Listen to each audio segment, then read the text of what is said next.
Hey, you guys. I am so excited because one of the things that I've noticed a lot about this podcast is most of the women that come on, I know them very well. They're clients of mine. And today I have someone who I'm like just getting the pleasure of meeting. And this is Renee. And she is the founder of Rich Glow. And she is here to kind of get ourselves out of our brains a little bit today. I have had conversations with all of you, entrepreneurs, women watching the podcast, DMing me.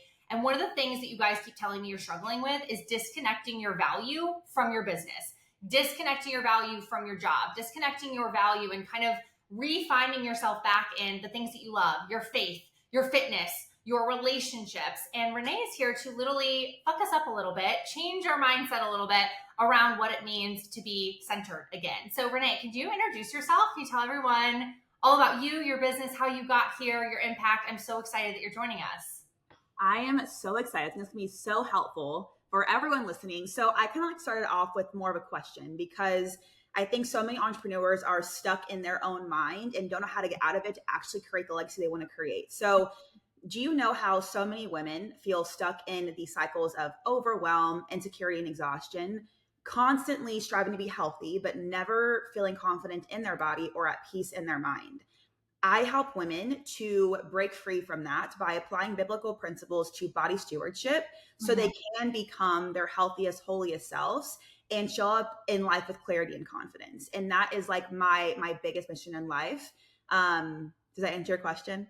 Oh my God, yes. I love it. I love the conviction too. And even we were talking like a little bit before when you joined on, and I'm like, I love how you just like deeply rooted. Like I can just tell immediately, like you really want to get to know your people. We were kind of talking about that a little bit of like, that's been a journey for me. But can you give us like a little bit of context? Obviously faith is a huge part of what you do. Can you give us a little like background on why that's become such like a focus of what you do, your impact for the women that you're working with? Yeah, I'll tell you a little bit about like kind of where this all started. So my story is one of somebody who was very insecure and very unconfident in like my whole entire life and everything I did. And quite frankly, the only reason I started to get into the gym and be interested in fitness in general was I wanted to change my body completely. Like I hated how I looked, I hated who I was, and I didn't know how to make an actual change. Yeah. And that led me to live by numbers, calories, macros, number on the scale. I thought that if I could just be leaner, smaller, more disciplined, then I would finally feel confident. But no matter how much I tried to control my food and workouts, my confidence crumbled. The moment I didn't feel like I didn't measure up. I wasn't skinny enough that morning. That was like what my worth was tied to, and it left me feeling exhausted, empty, and I was chasing an illusion of success that I thought that I wanted that I was never meant to achieve. And so at that point, God kind of met me with a really hard truth and was like, your body is not yours to obsess over. It's mine for you to steward. And stewardship isn't about control, which I was a big control freak. Like I was like, I got to do this. It's all about calories in, calories out. Workouts, like it's super simple. And it's not about control. It's about care and taking pride in what God has given me, not out of vanity because I want to look a certain way, but because it's obedience. And having that realization gave me the freedom to no longer see fitness as a way to prove my worth and as a tool that was needed to carry out the mission I have over my life while I am here. And so ultimately, I just really learned how to stop striving for an image that I thought the world wanted me to see and started living in the identity that God says I am. Yeah, that's so powerful. How old were you when you were like struggling with this? Was this recently? Was this many years ago? When did this like journey of fitness obsession, the numbers obsession, when did that begin for you? Going into college, like literally I got a gym membership my freshman year, like summer before college started. I grew up doing gymnastics, doing cheer. And so like, it's more of like, you gotta, your entire outfit, you gotta look good. And so I was always like the bigger girl. I was never super small. My stomach was always like, I would literally, I remember this, Ashley, I would be at like family vacations and I would wear a t-shirt or I'd like hold my t-shirt over my stomach. Yeah. Like 10 years old because I just hated how my stomach looked. And so it was just like such a deep rooted insecurity. And so before I was doing what I'm doing now, I was strictly a fitness coach. You focus on macros and workouts. And I was like, it's so simple. calories in, calories out, get your workouts done. But the reality is as females, our emotions are so heavily tied to everything that we do.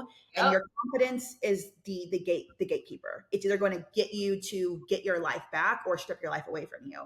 And Yeah. so if your body is not healthy and you're not your most confident self, like you're not living on purpose. And Yeah. that's what I had to face ultimately. So this really started when you went into college. I think it's really so. Thank you for saying that, because I was thinking about my own college journey. I played very more masculine sports, like the really pretty girl shit.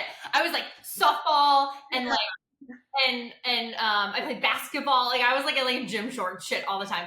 But Yeah. my dad I used to always think my dad wanted a boy. So like I always wanted to do like masculine sports and like be like tough. Like my dad was like, never get married, never have children. They ruin your life. Like always be financially independent. Like he raised me to be like masculine, which is funny. I think we talked about it a little bit. So when I was, working out and doing all these heavy sports, like again, same thing. I always felt like pretty in control of like my body. And then when I wanted to kind of break away from that and go into college and be like in a sorority and do that, and I wasn't working out, I really I had this like identity crisis of I'm no longer doing these things and like I no longer am working out. So like now I want to be like in college and I want to be more passive and hang. And I also really struggled a lot. I thank goodness did not have like the freshman 15 situation. But like my senior year, I remember thinking like, wait, I don't think I look the same. Like I was looking at photos of me like playing sports and I just felt like a completely different person. Did you struggle with that like all throughout college? How long did the aha moment, how long did that take for you? A long time. So I obsessed. I didn't realize it was an issue until about 2 years ago. And I went through another identity crisis because I was running a business and Mhm. I built a business I didn't love and I couldn't sustain, but it was like running me to the ground. And so I developed really high cortisol, gut Yeah. issues, like I had the whole 9 yards. And I pretty much tore that business down to the ground because I was like, this is not for me and I don't know how to get out of this. And so I kind of self sabotaged and I Yeah. gained 30 pounds literally within a few months. Like it was insane. I just blew up. And Yeah. so when you go from somebody who literally prided themselves on being healthy, being in shape, being fit, and being a fitness coach, and you Mm, blow up within 6 months and gain 30 pounds, I lost myself. And that's whenever God met me, was like, hey, you have to, like, I'm going to gently carry you through this and let you go through heartbreak, let you like hurt yourself, let you lose who you think that you are so you can find yourself in me. And that's why I started Rich Glow ultimately, was because I have been the girl who only focused on my body. And that was everything to me, and I had to lose that to figure out who I actually am, to actually get in health, like become healthy and yeah. become somebody who's like building a legacy. Yeah, that's first of all really incredible. I'm curious because so that was kind of your second aha. You said like Yeah. that aha. So you had kind of the first one in the I need to like kind of change my habits here, and then you had the okay, well your habits don't make any sense if like you aren't really working on yourself. That first kind of like aha moment you had. Did you have a very religious background? Like, what was your relationship with your faith prior to that, or was that kind of your like okay, like I'm getting like the knock at the door. Like I have to prioritize this in my life.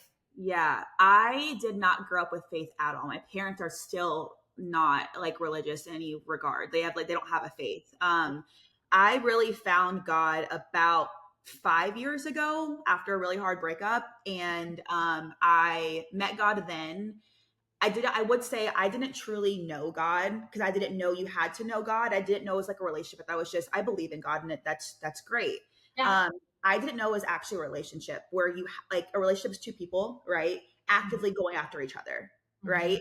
It's Yeah. not just like I'm going to come to you whenever I'm hurting or whenever I need you to move, or like I'm just gonna say I believe in you. It's actually building that relationship. And that started about 2 years ago, whenever I was literally at kind of rock bottom. The first I haven't known God my whole life. And I'm still brand new into this. Yeah. But I kind of like got my world shook, and it's been a massive transformation. So the person I was even Mm, 3 years ago to now is totally different yeah. because I was able to figure out who I actually am in God's eyes.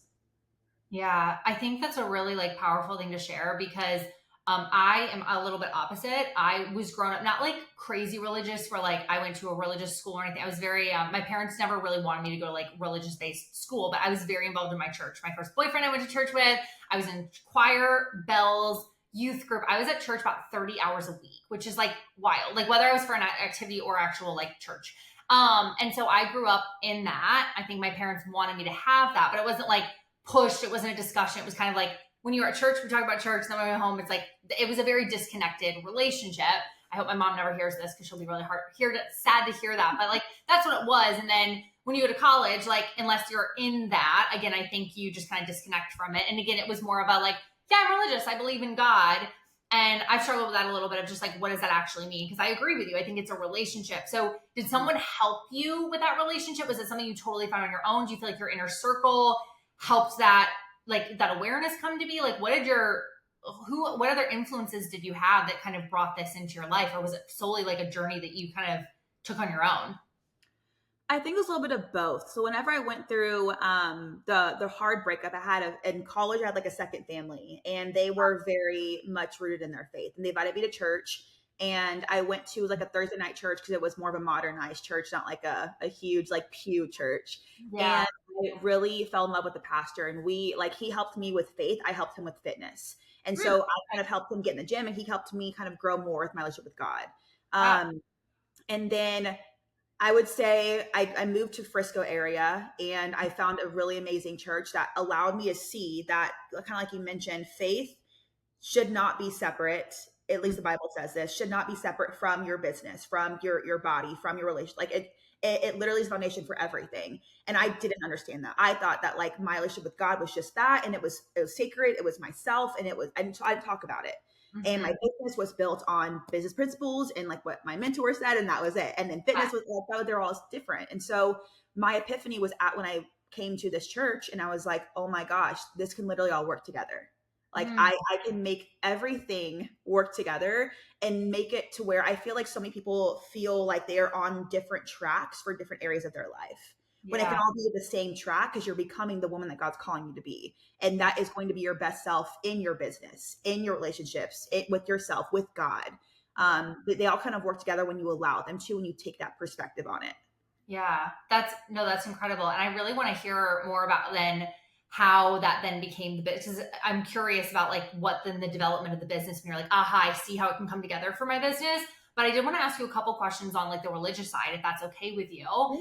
Because I think for a lot of people, if they don't have that support system in that, it sounds like you had someone who just really welcomed you with open arms and brought you in. If they don't have that, a lot of people say like, where do I start? Do you have any advice for women who are like, I feel like there's something missing? And they might not even know really what that means. But I think sometimes we navigate things in our life that kind of bring awareness to like maybe there's something that I haven't been prioritizing, or maybe there's something that I'm really like disconnecting from that I'm missing. And do you have any advice for women who want to find an outlet or want to have someone to talk to, or like how they can get involved, or at least just kind of go through that discovering journey? Because I think that's very intimidating for a lot of people. Yeah, I love this. Okay, so I want to just kind of relate to everybody who is going through that, because the pastor I was with, did he help me? Yes, but no one has ever really guided me. I now have like a spiritual mentor who I actively sought out because I need that in my life. Yeah. But I literally have gotten to the place that I'm at right now with God by myself by reading the Bible. Yeah. And I will tell you that reading the Bible was the most intimidating thing ever for me. It's a big So book. big. It's so big. It's actually small. You're like, what is this even saying? So I would say the Bible app is a great place to start. Okay. Uh, Good. it gives you like verse of the day. It Mhm. also has plans you can follow that gives you kind of a devotional, so you kind of read some of the Bible, and you can then get a more so summary of what the word was saying and Yeah. apply it if you're going through seasons of fear, of anxiousness, of a breakup, of love, whatever it is. There's so many plans to follow. And I used that a lot of the beginning of my journey. And then I think that a really powerful thing is like, if you have questions of, should I be closer to God? Do I believe in God? Is this like crazy? If you have these questions, I think coming from everything with a childlike faith, or like a childlike spirit, whether it's like business or religion, whatever it is. If like just come with it from curiosity, and like actually prove, like if you have beliefs, like prove those beliefs to be true or false. And I Mm-hmm. think that there's so much power in questioning. And if you're questioning it, it could be God like trying to like nudge you a little bit, being like, hey, come closer to me, or hey, explore this. And it could totally disprove God for you completely. And that could be your story. Or it Mm-hmm. could totally get you to the spot you need to be, because you're actually understanding that it's not in your control. Yeah. And there's so much freedom in releasing that, of like, I have to do this on my own. Yeah. So I think that like if there's questioning into it, like lean into that and have like that childlike spirit of it, and Yeah. actually get curious. Yeah. Have you found it really easy to bring like your friends, family? Maybe I know you said your family wasn't necessarily connected to your faith, but have people in your inner circle started to be more curious because of your journey, or like what has that been like in your world? Because I think it can probably be intimidating too when you're like you have this massive clarity. They always say like sometimes you outgrow your circle. Do you feel like you've outgrown your circle a little bit and found kind of a new relationship with new people, or have people kind of come alongside with you and been part of your journey? Yeah, I love this. So I am somebody who notoriously will. This is going to sound really bad. I will outgrow people. I will outgrow people. I have just been somebody, especially the last 5 to 7 years. Yeah. I've been on a massive growth journey where if you're not going with me, I'm going to leave you behind. And I love you and I do it with love, Yeah. but I can't stop, and I have to keep going. Yeah. And so a lot of friends I've outgrown. And I Mm-hmm. actually I was with my family this week, Mm-hmm. and we had a really hard conversation because I had to remove myself from them for a little bit. Yeah. Because I was like, I just know I'm very what I consume and what I hear and what I'm around will heavily influence me. Yeah. Whether it's like a statement or what I'm looking at on social media, whatever it is, it heavily influences me and it will stop me. And I Yeah. was in a relationship where he didn't believe in God, and so it halted my entire journey with God, because I was like, this is kind of crazy. Like he thinks it's like a cult. He thinks it's this, it's that, and I believed that because Mm-hmm. I'm easily influenced. Mm-hmm. So I have had to outgrow a lot of people. And I think with my family, it's hard because they are people that you love. Yeah. And has it brought curiosity? Yes, but it's also brought a lot of hard conversations. But I will say that whenever you go into something with such a massive conviction and massive belief, people start believing that as well. Yeah. Not that they like are fully going to follow God and that they believe what I believe is completely true, but Mhm. they believe your belief in it, and they no longer question you anymore because they see how strongly that is just like part of you now. Yeah. And that, I'm assuming that's been kind of over the last like couple years, probably as you've gotten more clarity in yourself. Yeah. That's, you've kind of probably just navigated out of kind of your current environments, current relationships. How do you find new outlets? Was it a lot through like the church you were involved in? Were there other ways that you feel like you could get connected with people who really felt more aligned with like who you were and the types of people that you wanted to be surrounded by?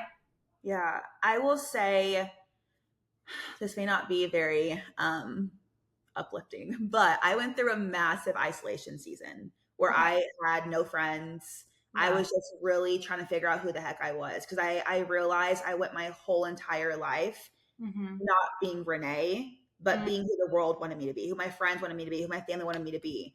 And I didn't know who I was. And I had to be stripped from everything to actually understand my beliefs and who I actually am and what I desire in life. Yeah. And then I got plugged into church really heavily, and I actively sought out friends. And Mm-hmm. I have found my best friends in church. And um, that has been like a massive plug-in for me, like starting to serve, getting in small groups. Because like there's different groups, like Bible studies, whatever the church calls them, the different church call them different things, but really Yeah. getting plugged in and getting uncomfortable, because proximity is everything. Mm-hmm. And God calls us also to community. So I was by myself for a long time. And I think that it was helpful. I think I also stayed there for a long time too, because I was uncomfortable getting to know new people. And I was really scared because it's like, it's intimidating. Adult friendships aren't easy to make. So hard. They're so So hard. hard, because it's so hard. And so for me, it was, I fear rejection a lot. I also fear like abandonment, and those aren't things that serve me at all. So it's like you have to get out of your comfort zone, and just know that like your people will be your people, and your other people won't be your people. But whenever you find those people, it's so worth the like getting uncomfortable to get around people you don't even know and getting in Mhm. rooms people who are strangers at that point who then become like your best friends. Yeah. I mean, you might not call it the most like uplifting answer, but I honestly think it's an honest answer. And I think that that's why I love this podcast is like, I encourage people to be like, yeah, this fucking sucked. And I failed at this and it didn't work or whatever it is. Like I had to isolate myself in order to kind of get back to myself. And was this happening like during COVID too? Like part of this? No, I started my business during COVID. No, Okay. I moved to the Frisco area about 2 years ago. Okay. It So really let's started, close. I guess yeah, all of everything past 2020 in my brain is COVID, but like I yeah. forget, like, yeah, no, the world's been like operating. So this is a little bit after. So you kind of went through this, COVID kind of happened, then you went through this, and then okay. And I was like thinking, like, oh my God, like you also had to like find these relationships in the middle of a fucking pandemic. I actually started like in 2019. I had like no friends. I actually remember, I feel like you'll appreciate the story, but I was going to church with my mom. I had a really weird relationship with church growing up. There was this pastor who got very involved in our personal lives, to like showing up to our schools and like criticizing just like dumb mistakes. Like there was this girl who like hosted a party and people brought alcohol and he like stood her up in front of our youth group and was like, this person's like a sinner. And like it was weird, like weird stuff, right? Like so this very weird relationship with my church. I won't go into the details of that, but I don't love my church necessarily that I was going to. I have a weird, like, this just felt like not a positive environment, whatever. So I only go with my mother, or I was going with my mother at the time.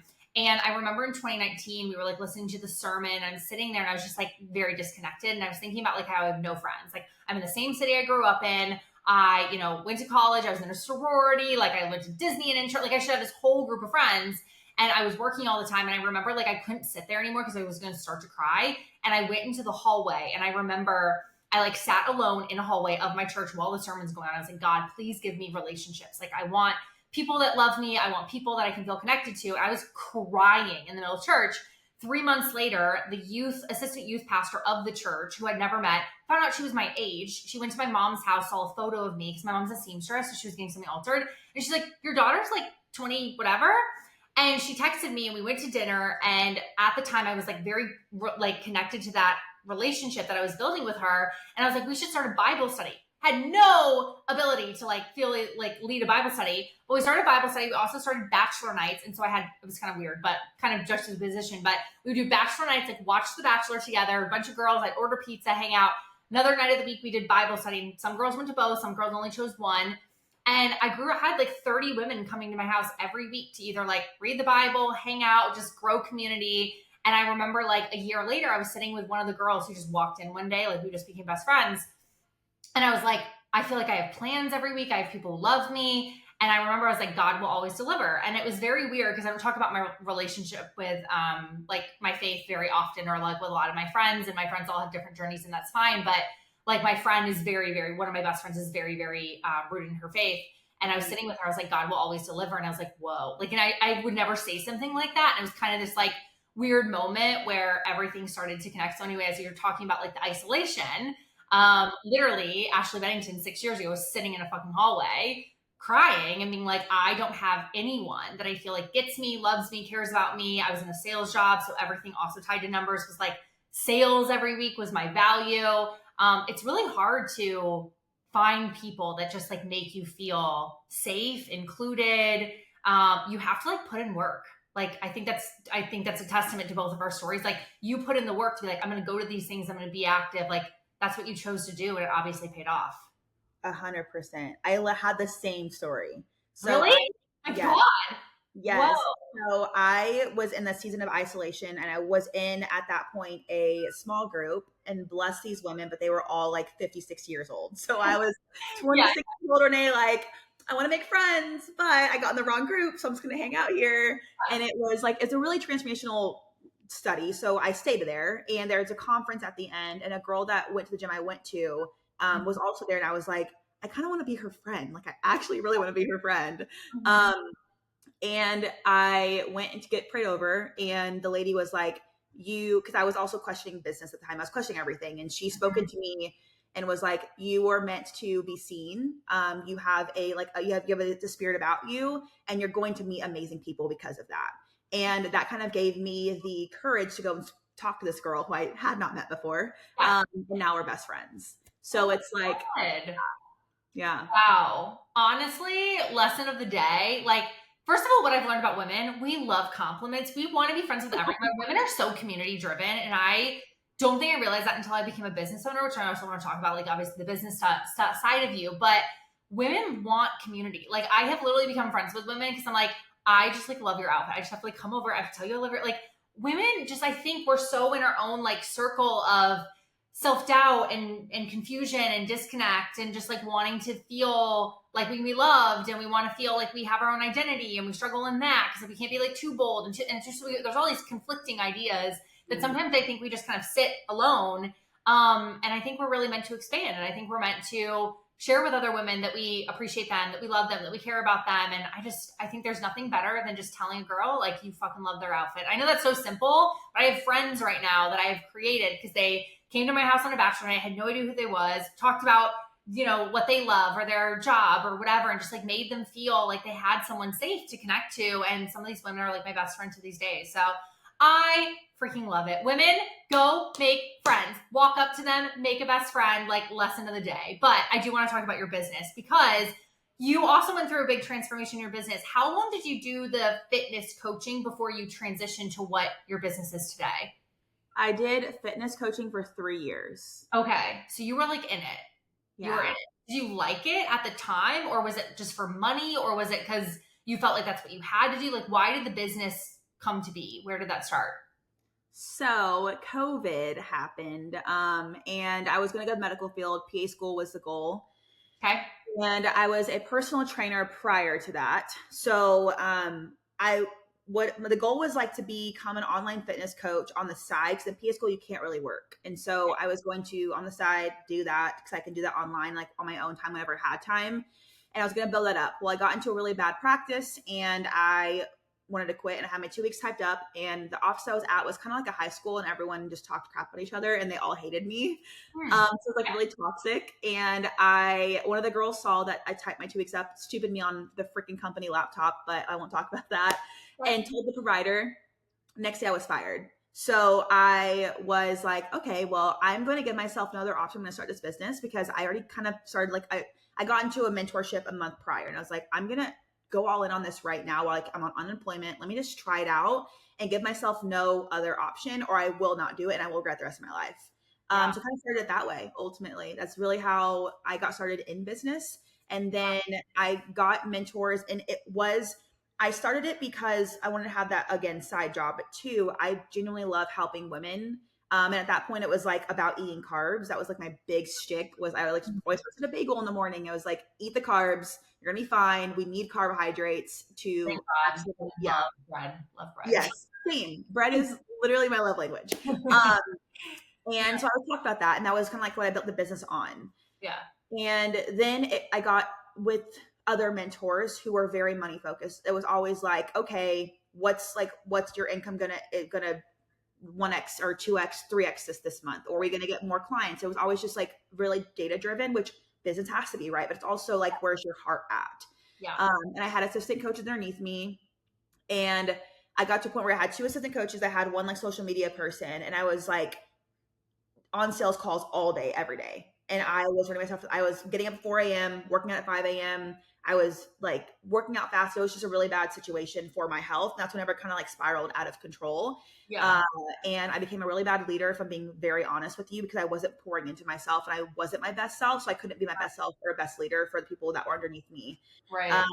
And I was like, I want to be a coach. And I'm not a coach at this point because I have all these coaches, not all these coaches, but I have all these clients that are with other coaches. And I feel so disconnected and I hated it. Yeah. And so I kind of got to a point where I was like, I hate this.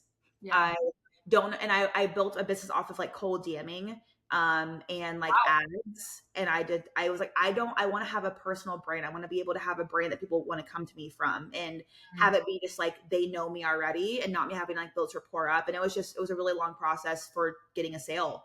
And it was really, the clients I brought in too, like didn't know me and what I stood for. And so it was really hard to bring faith into that. Cause I kind of found faith in the end of it kind of coming, I like burnt down the ground. I found faith in that. And I was like, the coaches I have don't believe in God. Yeah. The clients I have don't believe in God. Yeah. I don't know how to merge these two worlds together. So kind of just like self-sabotaged it and let it all kind of crumble. And then was like, okay, God, like I give me what I need to do next. And I kind of came into this messaging and this like belief of your healthiest, holiest self. And that was, like you said, it was a God, like a God gave me a download. Like you said, with you, with community, right? Like there's no way I would have came up with what I'm doing now by myself ever. Never had this thought process. It's really hard because I hear this kind of story every day of like, I built, I built, I built. And I agree with you. I think, business can be data. I'm a very like analytical, data driven kind of person. And I was talking to someone the other day and they're like, sometimes you don't talk about data as much as like other people do. Why? And I was like, because I came into life so data driven. So like it has to be an achievement. It has to be this. And I actually had to like kind of break that up in myself because it became so do more, do more, do more. And I realized I have a lot of women who don't want to be a 7-figure business owner or like have the biggest thing in the world. They want to like love what they do. They want to have balance in their life. They want to be able to work with their clients. And I hear a lot of stories like yours where it's like, I kept building because I felt pressure going to get bigger to achieve more. To like, I took myself out of the delivery, which is probably the part that you really loved. And so it's like all you're being is like a salesperson. And like, I was that person for a long time, but I don't think most people want to sit on sales calls every single from people that they had to cold DM and basically not beg, but like convince to get on a call. And then you don't even get to be part of the process. And then you're also sending all this money, all these different places to get in front. It's like you kind of have just built like a machine that you don't want to have to run every single day versus something you like probably really would have loved if it was built around what it is today, like which is your faith and having clients that you love and having people find you and be like, I'm so fucking obsessed with you. I have to work with you. I'm assuming that's what your business is now, but so many people go this way because they're like, it's all about the transactions, not the transformation. And I think that's where the heaviness in business usually comes because most people that are burning their business to the ground, they were transaction focused. It just doesn't work. Absolutely. Yeah. I feel like I feel so many women want to make an impact, and you can't do an impact if your heart's not in it. It's not an impact at that point. It's just like you said, transactional. Yeah. And that was the biggest issue I ran into with where like what I had built prior. And I was like, I'm not doing this ever again. So I honestly questioned if I was even supposed to be a business owner. I was like, I'm not an entrepreneur. I'm not any of this. I got lucky for a few years and it's time to go figure something else out. And I really feel like God pulled me, was like, no, you're meant to be a leader. You're meant to create an impact, just not the way you were doing it. Yeah. When did you know? Was it that because your faith was so strong, that download was that you're like, aha, I have to pivot? Do you feel like you would have made that pivot without that, or you would have probably just gone back and given up on your business? I would have given up 100%. Yeah. So you pivoted, which is amazing. I am the queen of pivots. I love a fucking good pivot. So you pivoted. How did you pivot? Did you feel like it was natural? Was it like starting over again? Like what did that actual like transition to the alignment that you have now, the business you have now, what did that look like? I feel like and on the back end, for me, it felt like it was a gradual shift. Yeah. Online, it was so abrupt. I was so like, I'm here, bitches. I'm here. Because online, I was still trying to have my business I had prior, and like behind the scenes, I was trying to figure out what the heck I was doing and why. I was trying for a year. So I officially launched Rich Glow Thanksgiving week of last year. So shit. Okay. Yeah. I was still like doing Black Friday. Good for you. You're like, let's do it. Yeah. And the whole year before that, I was trying so hard to merge faith into what I had built. And I was like, why is there so much freaking friction? Like, why can I figure out messaging? Why can I figure out what I'm doing? Why, like, I knew that what I was saying and putting on social media did not make sense. And I was confused. I know that they were confused. Yeah. And so it was a whole entire year trying to figure out what the heck I was doing. Yeah. And it was a lot. It was hard. And I had to have a lot of faith in that moment because I did not believe in myself. I'm being very honest. Yeah. And so I had a conversation with my friend, and she was like, why are you holding on so tight to what you had built? Like the name, everything. And I realized that my old business was built on my pain. Because it was called The Resilient Woman. And so resilient was how I got out of my really bad relationship that I wanted to break out of, that led me to faith ultimately. And so I used the word resilient because it meant so much to me. And she said, I know that it means a lot to you, but I don't know what it means. And just seeing it, I would not understand what you do. And I kind of sat with that for a couple of weeks, and I just prayed a lot and asked God, what else could it be? And I Yeah. love to name things after like an identity you could prescribe to yourself. So like the resilient woman, like you're a resilient woman. With rich glow, it's like I have a rich glow about me because I know God, because I live a rich life in every aspect of the word, and I glow internally because I'm my healthiest self. And so I wanted to like figure out how I could make this. And so I honestly had to tear that down to like fully step into the new person I'm becoming. Um, and that was just getting that out of the way and creating a whole new business, which Yeah. is still around fitness. It's just totally different principles and frameworks that I use now. Yeah, for sure. What did that initial like part of your business? Did you go like full circle? We have a full offer suite of all these things, or did you like lean into like I'm taking on clients? Like, what did the actual? Because I know a lot of people always ask this. I got a question the other day. Someone said, "Oh my gosh, I'm gonna like totally fuck up what she said." She said something like, "Is it the lady in red? Is that the statement of like when it's like Oh, a lady in the red dress. lady in red, or is it actually an insight to pivot?" And I was like, I've never heard anyone say that before. And I was like, I had to like write that down. Anyway, you obviously knew this was your chance to pivot, but then the actual execution of the pivot, I know a lot of people always ask questions. So I always try to ask people when they pivot, which is everyone. We've all pivoted, bitches. We've all pivoted. What did that actually look like? Did you feel like total confidence? Did you kind of like ease your way into new clients? Did your current clients transition with you? What was that actual process? So I had some clients who transitioned with me. Yeah. But when I say like I burned it down, I literally just Was let people gone. phase out. Okay. I was a total self-sabotage mode at Okay. that point. Okay. Um, and so I kind of was able to start from scratch. And I feel like from like you work with like a lot of service-based businesses. I Yeah. feel like when you're a service-based business, you can make it on the fly. You Yeah. don't need to have a course, you know? Nope. So what I did was I worked with a couple of clients that were from my old company and I brought them over. Yeah.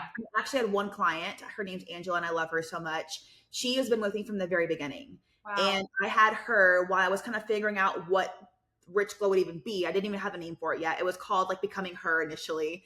Um, Yeah. Before I had that, I was like, you're going to be you're exactly who I want to work with. You are my ideal client for this new offer I want to bring into it. Are you open to kind of being a guinea pig for me? And so I worked with her for 8 months before I even launched Rich Glow to make sure this was going to work, not just for myself, but for somebody else.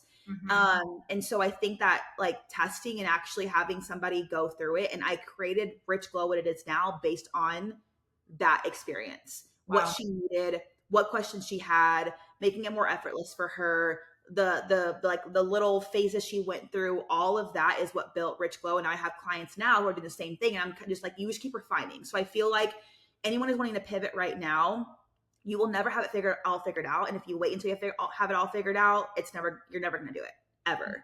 And so Yeah. I think that if you are feeling a pull to make a pivot, you can even make a small pivot and no one can even know on the front end. It's on Right. the back end. So I Mhm. think that as a service-based business, we have such a cool opportunity to always make changes and pivots as needed Yeah. because it's service-based and it's not an actual product. Yeah. I've always said the same thing. And you did exactly. I always tell all my clients, I was like, if you want to pivot, take a client one-on-one. You have the most control. You have the most ability to refine. If something's not going right, you can literally change at any time. Like there's no structure. I always say momentum before structure. That's a big thing we talk about by the Blazer. And that's what you did. You're like, I'm getting momentum. I'm getting clarity. I'm getting this in alignment. So when I bring it to the forefront, I know what works. I know that I can execute. So what is like looking like, how do you blend the fitness and the faith? Like, what does that actually look like in like a day-to-day with you as a client? Like, what's that process? Yeah. So my perspective with fitness is a lot of times fitness is idolization of your body. And that's really why women want to get healthy is to look skinnier, to be leaner, to attract a man, to, whatever it is. And that's such a surface level way of approaching fitness. And Yeah. we look at the Bible gives us spirit of discipline, spirit of self-control, spirit of discernment. Like we have all of these really empowering spirits that help us to show up in business better, show up in fitness better. And so if we just apply what the Bible gives us, the way it tells us to live our life, it applies to every area of your life, but fitness is not talked about. I made a TikTok actually the other day and it took off. And I said, I don't believe that Christians should willingly be unhealthy. Mm. And people freaked out about it. They love the controversy, don't Yeah, they?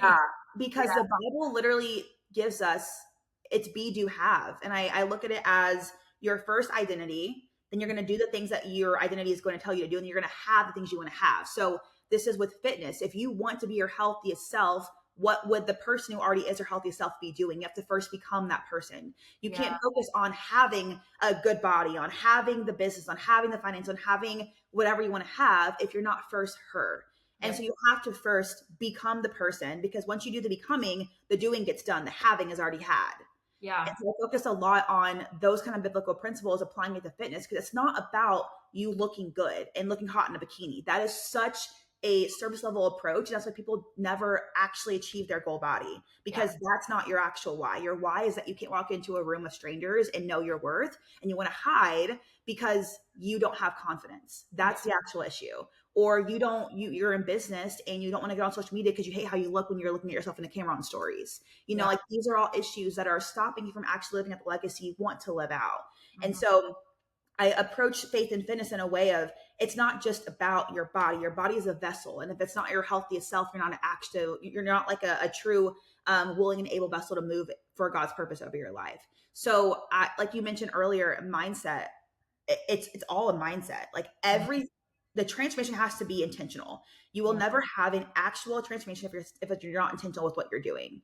Yeah. And most people are only intentional for a short period of time because there's not enough meaning and not enough, like the mindset's not there of why they're actually doing this. Yeah. And that's going to tie into what I approach fitness with clients and why they just literally take off. It's insane. Oh, I'm sure. Well, it's very, very similar. We were talking right before the podcast actually turned on, everyone, so you missed the conversation. But what we were doing is we were talking about like our own journeys. And one of the things I very, very transparently shared with you is like, I've always been very strategy focused. I've always been like high achieving, go numbers, different pursuit of numbers, maybe not like my weight, but that's a whole other issue. But really pursuit of like sales and success and wealth and just things that I can be like, look what I've achieved.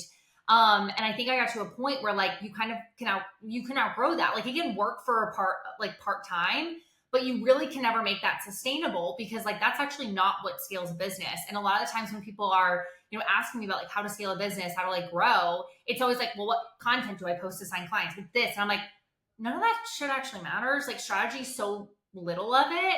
And someone once told me like you can never outgrow like your level of leadership. And so if someone followed you around all week, would people actually understand what's a priority to you? And like 2 years ago when I was like burnt out in my business, it was like I always was talking about sales. I only ever worked in the business. I never worked out. I never really ate well. Like I was like having a 5,000 calorie Starbucks drink at 9 p.m. Like I was constantly like out of balance. And I feel like when your mindset and your identity is like connected, or you connect it healthy in a way to like what you're pursuing, your passion, your impact, and there's balance, you can like completely scale at a whole new level. And a lot of the women that I see succeed very well, they focus on their leadership, they focus on their discipline, they focus on their personal habits and their own identity so that their business can thrive. And a lot of the women that are like, well, how do I do this? How do I do this? They're so focused on the tactics. They're focused on like, how do I make sales? How do I sign the client? How do I do this? I'm like, none of that shit actually matters. Like you don't have any confidence pitching. So like, it doesn't fucking matter if you get the lead, because you're not going to be able to sell them anyway, because you have no confidence in your offer and who you are and like your value. And like,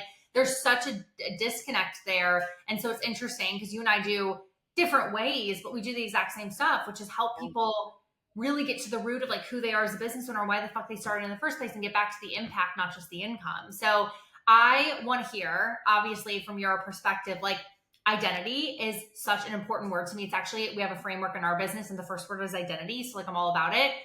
Why do you feel like women just like struggle with this so much? Like, do you feel like it comes from a disconnect with their relationship with God? Do you think it's like more than that? I think there's a lot of different things, but like, what's your perspective on identity? Because I feel like a lot of your clients, like the reason they love you is like they find themselves again. Like they find connection to like what's actually important to them and what they really need, not just what they want. Yeah. I think that there's a verse in the Bible and it talks about how like we are a lamp, and we are usually, if the enemy's speaking to us, we are like shaded, and the lamp needs to be removed for you to actually have vision. And so I think that your identity will shape your vision, and that's done through your confidence. So you first have to figure out, one, who you are, who God says that you are. Because the enemy, as women, our bodies are the number one way the enemy will attack us. You're not skinny enough. You don't like this outfit looks bad on you. Your complexion's bad. This girl's prettier than you. And we get stuck in this trap, and it's always like physical, right? It's never like that woman is so funny. I want to be that funny. Like that's very seldom, it's usually about your image. Yeah. And so whenever we take on this identity that we are not enough, that we doubt ourselves, we can't build this business. I can't have the body. I have a struggle with food. We prescribe ourselves these things, and I'm big on but the framework that I use is your identity, becoming a woman of your word, and then having things you want to have. Yeah. And your words should carry so much weight with you that whenever you speak over yourself, it's going to actually happen. There, like if I'm gonna go get bananas today at HEB, or you have HEB there at a grocery store. Talking about, I've been down there before. I was like, yep, got it. At 5 p.m. At 5 p.m. You're at a grocery store getting a banana. Yeah. I just feel like so many people don't have their true identity because they are listening to all this outside noise. Yeah. And they have this delusion of themselves. They believe the doubt. They believe that if they wait a little bit longer, they believe that they're not enough. And all of these things, God would never tell you. In the Bible, God would never tell you you're not enough. He would never say you don't deserve that. He would say you are worthy because you're made perfectly and wonderfully in my image. You are beautiful. You are a strong woman. Because there's just so many things that whenever you know the truth, you know the word and what God tells you, initially you have the discernment to know that's not what God would tell me. That's not my truth. That's not identity. I look at identity in two different ways. You have your worldly identity, you have your God identity. The worldly identity is the one that tells you you're not enough, you lack confidence, you have no energy, you're never going to amount to anything, and your body is, bad. And you can choose to have the identity when you wake up in the morning, or the one that God calls you to be. The woman who is on purpose for her God-given purpose because she is an active, living, breathing vessel who is running the race God has set out for her. Yeah. And so I think that identity is something that you have to constantly fight on. You have to fight with your flesh and like the spirit in you, like the Holy Spirit within you. Because you can choose to give in to like your fleshly desires of, I really want the ice cream and I kind of deserve it because I worked really hard today. But is that going to actually help me get to where I want to go? Probably not. I don't want to go for a walk because it's like really hot outside, but I am also at 2,000 steps today and I should probably go for a walk. It's constantly battling what your flesh wants and what the Holy Spirit in you is driving you to do. And the Holy Spirit is your guide. And whenever you have that guide leading you, that creates your identity and that becomes who you are. And it initially starts out as like a battle. Like you're on the battlefield. You're literally fighting for your life to get your life on track for who you should become. Yeah. And then it becomes so much more minuscule of like, and now it's just a disagreement of you're dumb. Like, I'm not listening to you. I'm just going to go for a walk.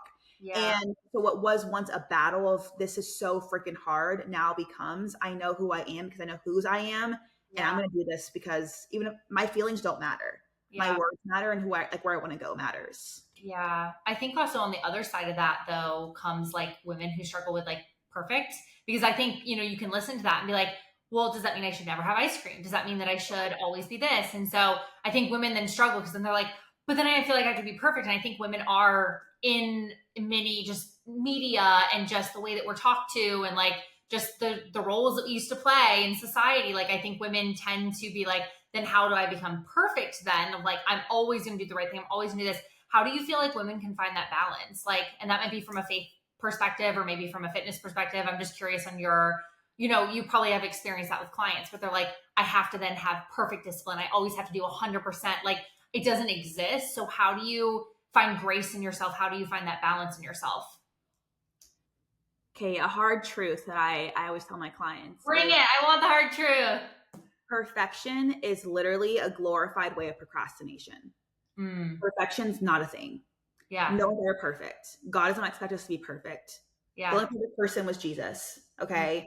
And so I think that whenever you are constantly striving for perfection, you are stalling yourself. Because if you're not going forward, you're going backwards. There's no like, I'm maintaining. You're either going forward or going backwards. Yeah. And so I think that the freedom that you feel when you're living on purpose, like I literally yesterday had a piece of banana bread and I had no guilt at all about it because I didn't have, it's like, there's a difference between gluttony of like, I'm going to have the whole loaf because I really want that. I really want that whole, and I'm not ever going to have it again. And having balance and having a little bit more like less structure. Because at the end of the day, if you have a whole loaf of banana bread or a piece of banana bread, what's the better option? One Yeah. piece.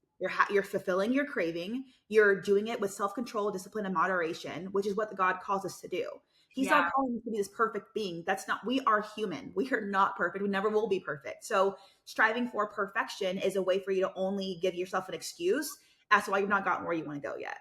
Yeah. Well, that's a good answer. I agree. I really think for some reason, like we feel like we have to have 100% of all the answers 100% all the time. And my perspective has always been like a business rule I have is like 70%.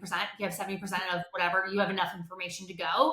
And a lot of my business pivots and a lot of the things that I've done has been like, yeah, I have like enough where I'm like, yeah, this might happen or this might happen, but like I can tackle it when I go. And I think like even just in your own business journey and everything else, like you're like, all right, I have enough here. I'm going to go here. I'm going to follow my like passion. How has like your just impact of your business, the success of your clients, like how has that transformed when you really got clear on like who you were and what you were really meant to do with your life? Because I feel like you have such just clear conviction of like I was meant to do this, and I think a lot of women are still pursuing that, and that might have of course come from like a disconnect with their purpose, their relationship with God. Like I believe that there's probably women who would say that that's probably it. Might come from other things too. It might come from the fact that they feel like they have to be perfect in something, but you are so convicted in like what you are meant to do. How has that impacted your life when you were like, I'm finally ready to just like go all in on something that I know I'm like meant to do, like on this earth, like I'm literally meant to do this? Because I think women need that trust that like if they follow the impact, the income, the success, the other things,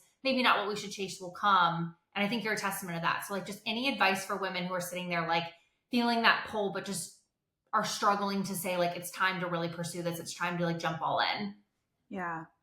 One of the most freeing statements for me was, as long as you are a step ahead of your clients, they're never going to outgrow you.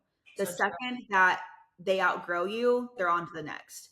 And Mhm. so I want to be like very real. I have so many doubts every day of, am I even doing this? Is it even right? Yeah. It is what I'm doing actually to create transformation. So what helps me is like, I'm big on evidence. I have an evidence bank of client transformations, what they've told me, what they do, and I will go to that. I go to also, I have verses that help me in those times, because my head will snowball and I will be like, this is stupid. Why am I even doing this? I'm not the person for this. Yeah.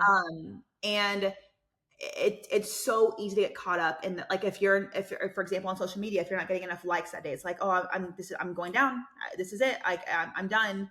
And so I think it's so important to have like in bowling you have like little bumpers, right? You have bumpers kind of keep you in line and get that strike. Mhm. And as long as you're constantly focused on growing, and like you mentioned earlier, about like never out, like I think that your life will never outgrow you. You mentioned like something about leadership, right? Kind of like along the same lines. Yeah. Your life will never outgrow you. And so if you want these big massive things, you have to be this big massive person who's bold, who's confident, who's like actively going after what she wants. And I think that part of faith is not knowing the plan. And Yeah. so I don't know the plan. I don't know where I'm going. I Yeah. don't know where I'm going in. I don't know, 5-year plan. No idea. I'm following God's timeline. And I'm following what I feel like I'm called to do. And if He takes it away tomorrow, cool. I'll figure out something else, and He'll tell me what to do next. But I think that there is no faith if you know the plan. So if you feel any kind of inkling or calling to do anything, and you have some kind of evidence, or you want to find, like, even if you want to like find evidence for this, go try it like on one client. Like I did with one client with Rich Glow, and now it's so transformational for all the clients that I have now. But that wouldn't have started if I didn't give that one client, be like, you want to try this really quick? Like, you want to go for it? Let's just try it out for a second. So having evidence bank is huge. And again, like knowing you are called to higher, and you like don't believe the delusion that you like your life is supposed to be mundane. Your life is your call to so much more, and you have to believe that. And if you don't believe that, get someone who believes that in you and have them to push you to see that in yourself so that you can actually believe that too. um Mhm. I think those are like those like huge things that I do personally, because I struggle with insecurity. I struggle with confidence. I struggle with all that. Like my flesh is not who I am right now. Like as this is like literally, I'm like, okay, my godly self, let's do it. That's Mhm. not like, it's not natural. And I want people to know that like it's not going to feel natural. It's not going to feel easy. But Yeah. God calls us to like the path that's not walked a lot, and like it's a hard life. But if you choose an easy life, your life will be hard. If you choose a hard life, your life will be easy. Wow. I mean, I can have said it fucking better than myself. Oh my gosh. Renee, thank you so much for coming on the podcast. Like, I feel like we could have talked for like 20 hours. Your Yeah. insight, your conviction is just so powerful. And I'm really excited for women to just hear like what your story has been. And also just your pursuit of greatness has also come with struggles and insecurities and, disconnection and like all these things. And I think that's what's really beautiful is our path to greatness is never linear. And I think that's what makes our stories and our insights so valuable. So thank you for coming on the podcast. If people want to learn more about what you do, they want to hear about your programs, your services, connect with you, give you feedback on the podcast, where can we connect with you? Yeah, so Instagram and TikTok are coach.renee. I also have like a free guide if they want to kind of learn how to apply biblical principles to their fitness journey. Wow. It's kind of a lengthy, long name, but it's The Resilient Woman. That's my old company, theresilientwoman.net / rich glow guide. And that will give them like a free guide so they can kind of kickstart it on their own. Love it, love it. Okay. And then you also had mentioned Daily Bible, right? Is that what it's called? Daily Bible. The The Bible. Bible. Okay, perfect. I was like, I knew it was something simple, and I think you can like Google it. I think I had it downloaded at one point, and I love that. I actually have one on my bedside. I have a Bible at my bedside, but that's incredible. We're gonna link that because I think that that's really helpful. I want to remind you guys the thing that Renee I think preached to us today, which was so impactful, is like you just need to take one step.